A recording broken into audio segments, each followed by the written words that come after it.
2007 akan mempresentasikan hasil magang yang kami buat yang berjudul Organisasi Advokat, Paralegal, dan Mediator. Bismillahirrahmanirrahim. Assalamualaikum warahmatullahi wabarakatuh. Perkenalkan, nama saya Bidi Nandar. Jadi pada kesempatan kali ini saya akan menjelaskan mengenai pengertian dari organisasi advokat. Tetapi terlebih dahulu mari kita pelajari mengenai apa sih pengertian dari organisasi. Jadi organisasi merupakan kata dari organon dalam bahasa Yunani yang berarti alat.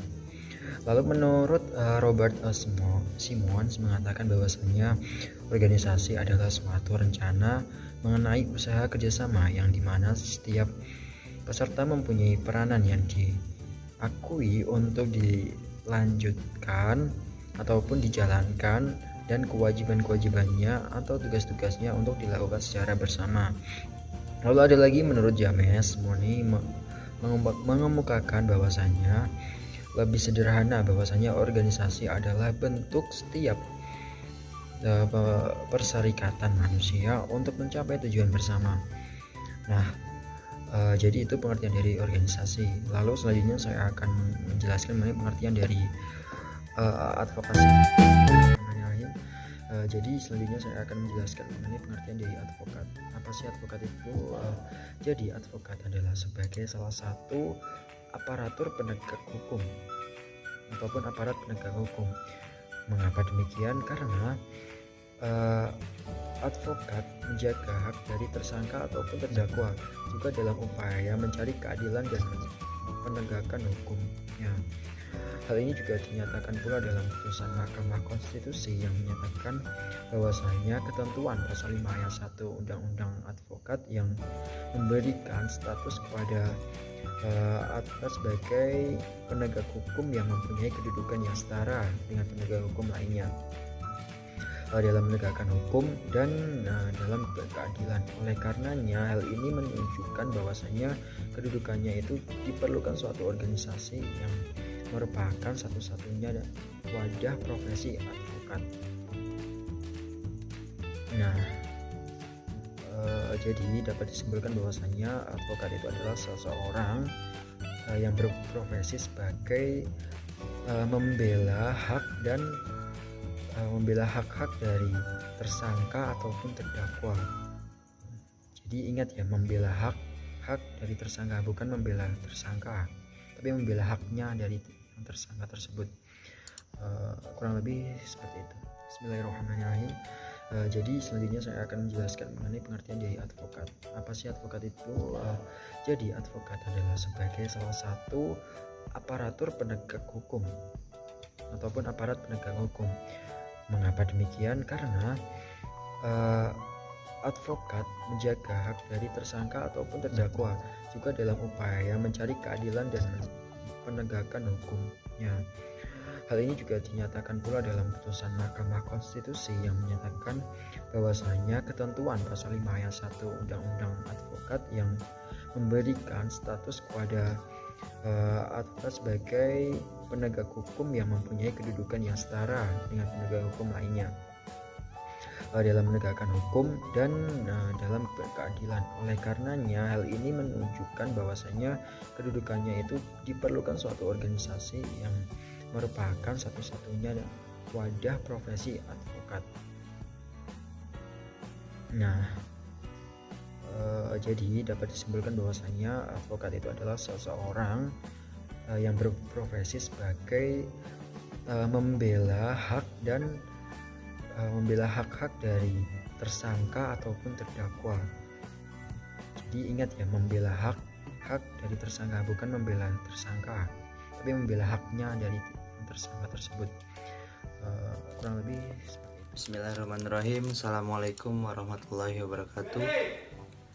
Perkenankan, saya Ilham Khatami, NIM 33030190190131, ingin menjelaskan tentang mediator. Di sini mediator adalah pihak netral yang membantu para pihak dalam proses perundingan guna mencari berbagai kemungkinan penyelesaian sengketa tanpa menggunakan cara memutus atau memaksa sebuah penyelesaian.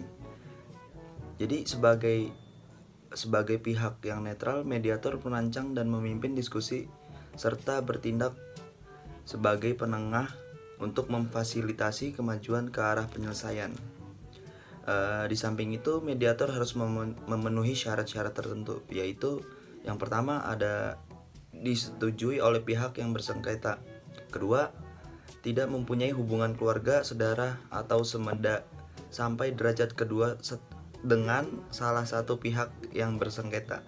Yang ketiga, tidak memiliki hubungan kerja dengan salah satu pihak yang bersengketa.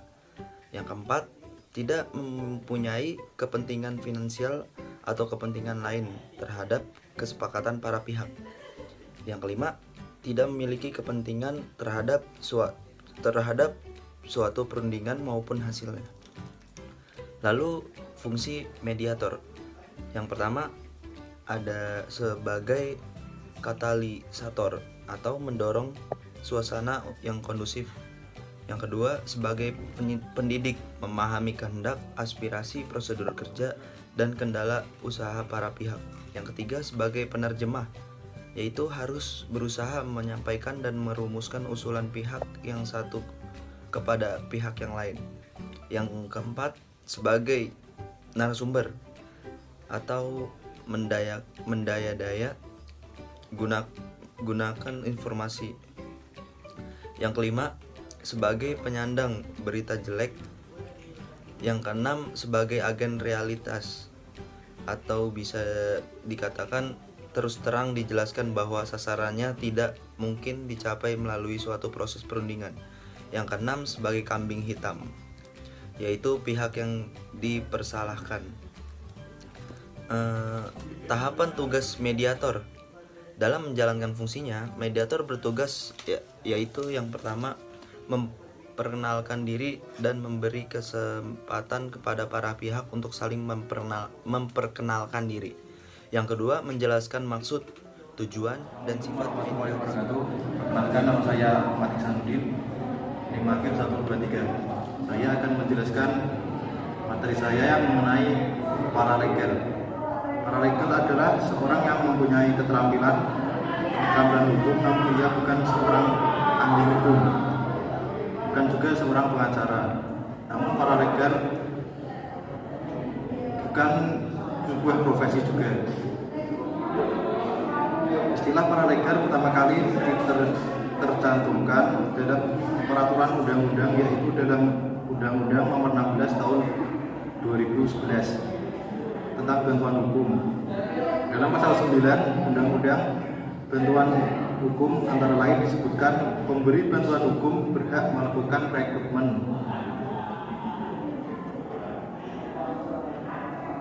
terhadap pengacara, paralegal, dosen, dan mahasiswa Fakultas Hukum. Sementara itu dalam pasal 10 antara lain disebutkan bahwa pemberi bantuan hukum berkewajiban untuk menyelenggarakan pendidikan dan pelatihan bantuan hukum bagi advokat, paralegal, dan mahasiswa Fakultas Hukum. Sejarah keparalegalan. Istilah paralegal dikenal di Indonesia pada sekitar tahun 1975. Sebelumnya pada zaman kedudukan Belanda, paralegal dikenal dengan sebutan pokrol atau gaman segede.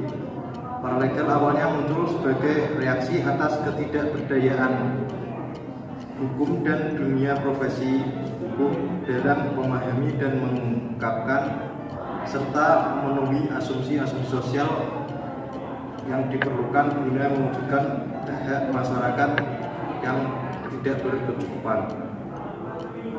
Masyarakat mengerti dan memahami hak-hak tersebut.